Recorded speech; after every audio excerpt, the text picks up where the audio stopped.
costume, no candy.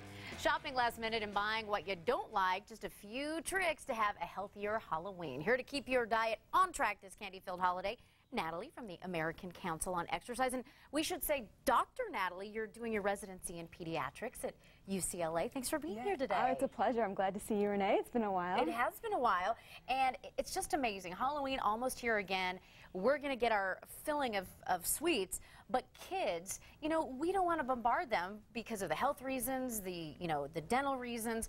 How do we kind of rein them in from it being an out-of-control holiday? So I have 10 tips today that we can use to try to help it be a healthier Halloween without having to be the one that everybody's throwing eggs at after Halloween because you gave them all the... Yeah, you don't want your house like toilet papered or, egged or anything. Exactly. So the first thing families should think about is planning ahead. So this goes for the kids as well as the adults in the house. Know that Halloween is coming, you're going to eat some candy, so try to eat a little bit healthier maybe the days, weeks before Halloween. Try to get in all the healthy stuff so that you have a little bit of room too for indulging a little bit on the candy that's destined to make its way into the house. Okay, so eat a little healthier before. That's a great tip. Exactly, and exercise maybe a little bit more than you had been. So you can kind of do the calorie control thing, balancing it all out. So you know you're going to eat more, so exercise a little bit more too. Good tips. I like it. Yeah, and the other thing is we always are saying plan ahead, do things ahead of time. But in this situation, you want to shop late and don't get ready for Halloween quite yet. That's my biggest problem. I try to get candy that I don't like. But I usually get one bag I do, and then it just stares at me, Natalie. It just stares at me, and it says, "Eat me, eat me, eat me." Exactly, and you do, right? Mm-hmm. Yeah. So I do. Maybe go to the store like October 30th, maybe earlier on the 31st. Don't have the candy sitting around in the house, because think about it. If you go now and get the candy, you're probably going to have to go again 30th, 31st anyway. Right. It's probably going to get eaten before the trick-or-treaters. You might think you're hiding it from the kids, but adults really need to hide it from themselves. Exactly. Okay. All right. And Renee, you also made a great point about buying what you don't like, because if you don't like the candy, but the kids might still like it okay, the other kids that are coming to your house, not necessarily your kids that are going to indulge on it, then you're less likely to eat it, but you're still able to give a little bit out at Halloween. And if it's like the sugary stuff, I have hot tamales on here as an example of something that I don't particularly like. You're less likely to overdose on the sugar, just the sugar, not chocolate stuff. So buying what you don't like is a great tip and something to keep in mind as well. Okay, so here on our table we have an apple. I mean, really, do people's houses not get egg that give apples? Right, so I put that apple on the table to demonstrate the idea for planning ahead and trying to balance apples with M&Ms at your own house. At your own house, exactly. Okay. Yeah, all right. So I don't necessarily recommend giving out apples to the kids.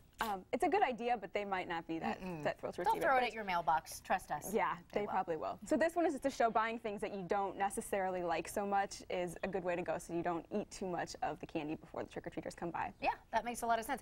And portion control, I know we've talked a lot about this before.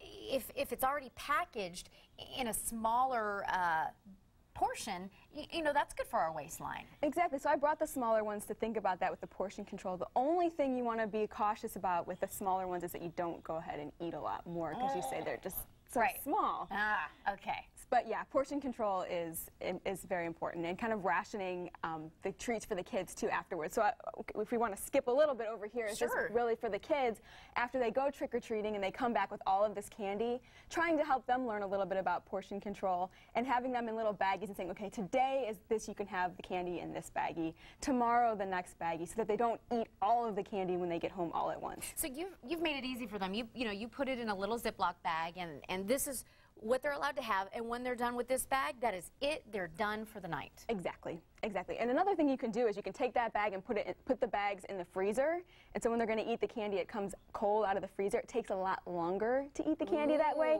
and it doesn't necessarily taste as good for a lot of people. So that's one way to make the candy last a little longer and make them a little bit less excited about going overboard and eating all the candy. And something that, not as taboo as raisins or an apple, you could do something other than candy that the kids actually would like. Exactly. So you can do, a great thing to do is actually doing the unedible treats and things that they get excited about. So here we have Play-Doh, and kids, especially the younger kids, love to play with Play-Doh, so it's something that they can continue to do after Halloween is over. It's just not gone as soon as they eat it. We got a glow stick, some sports cards, some tops. You can go to the store and you can find a variety of different things that aren't food that kids will get excited about, and we'll change it up a little bit from what everybody else around the neighborhood is doing. Okay, very exciting. Natalie, thanks so much for joining us today. And just want to mention that your little boy, you're a pediatrician. You're in training to be a pediatrician. Tell everybody what your little son is going to be this Halloween. So he's going to be a surgeon this Halloween. I had already gotten him some scrubs from my medical school when I graduated, so we already kind of had it standing by. So he's our little surgeon toddling around. I so, love him. yeah. I would trust him. He's pretty good for a 15-month-old. Americans Authority on Fitness, American Council of Exercise. You can call Natalie and get more tips on their website or give her a shout on the phone. Thanks so much, and have a happy and a healthy Halloween. You too, Renee. Thank you. Well, our next guest says most San Diegans have aliens living in their backyard. Find out why. He says cats, birds, even bees are actually invaders. SDL is back right after this.